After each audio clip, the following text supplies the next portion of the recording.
আজকে আমি আছি পারিল রফিকনগর। আজকে এই রফিকনগর বিস্তারিত আপনাদের দেখাবো এবং বলবো।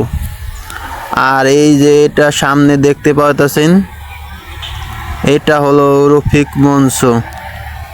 চলুন, এই হলো রফিক মঞ্চ।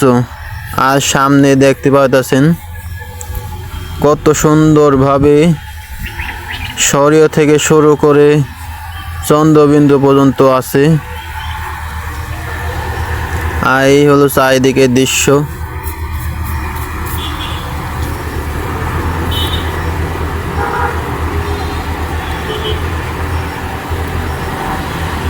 আর মাঝখানে লেখা আছে রফিক মঞ্চ।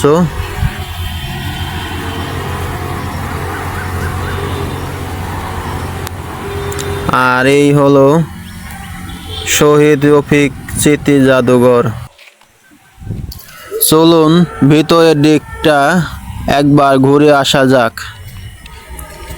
সামনে দেখতে পাচ্ছেন আপনারা রফিকের ছবি দেওয়া আছে।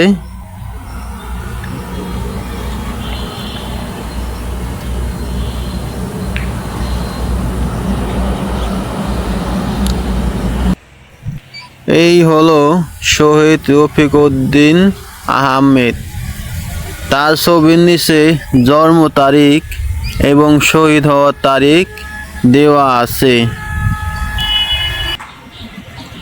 আপনারা যদি এই দিকটা একটু লক্ষ্য করেন, দেখতে পাবেন উপরে কবিতা আর নিচে ভাষা শহীদ রফিক আহমেদের অতীতের বিস্তারিত দেওয়া আছে।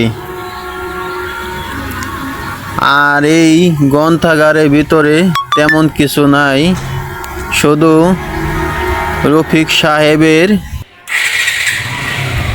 একটা পাজামা আছে আর কিছু বইপত্র আছে। এই পাজামাটা হলো যখন রফিক সাহেব ভাষা আন্দোলনে গুলি খেয়েছিল, তখন এই পাজামা তার গায়ে ছিল। সেই পাজামা এই গ্রন্থাগারের ভিতরে দেওয়া আছে। আজকে আমি এমন এক জায়গায় আছি যিনি ভাষা আন্দোলনে শহীদ হয়েছিলেন। আশা করি আপনারা বুঝতে পেরেছেন আমি সেই রফিকের কথাই বলছি। এই দেখেন, যিনি ভাষা আন্দোলনে শহীদ হয়েছিলেন। আর ভিডিওটা শেষ পর্যন্ত দেখে যাবেন। আর আমার চ্যানেল নতুন হয়ে থাকলে অবশ্যই একটা লাইক আর একটা সাবস্ক্রাইব করবেন। আর বেশি বেশি করে এই ভিডিওটা শেয়ার করে দিবেন।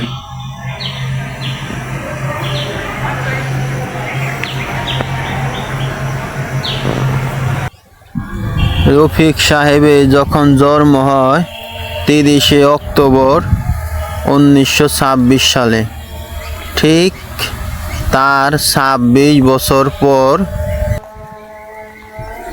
21শে ফেব্রুয়ারি 1952 সালে একটি ভাষা আন্দোলনে তিনি সম্মিলিত হন। আর সেই ভাষা আন্দোলনেই তিনি একজন পুলিশের হাতে নিহত হন গুলি খেয়ে। রফিক সাহেব তো আর জানতেন না যে এই ভাষা আন্দোলনেই তিনি আর বেঁচে থাকবে না, মারা যাবে।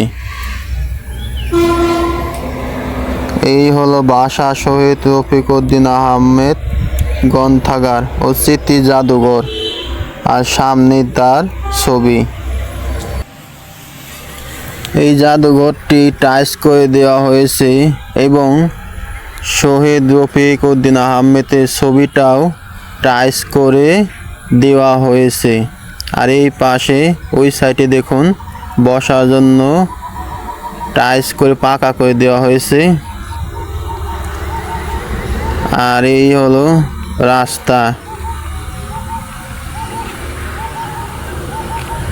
আমার ভিডিওটা যদি আপনাদের একটু ভালো লেগে থাকে অবশ্যই একটা সাবস্ক্রাইব করবেন। আর কিছু বলার থাকলে অবশ্যই একটা কমেন্ট করবেন। আজকের মতন এখানে ভিডিও শেষ দিলাম।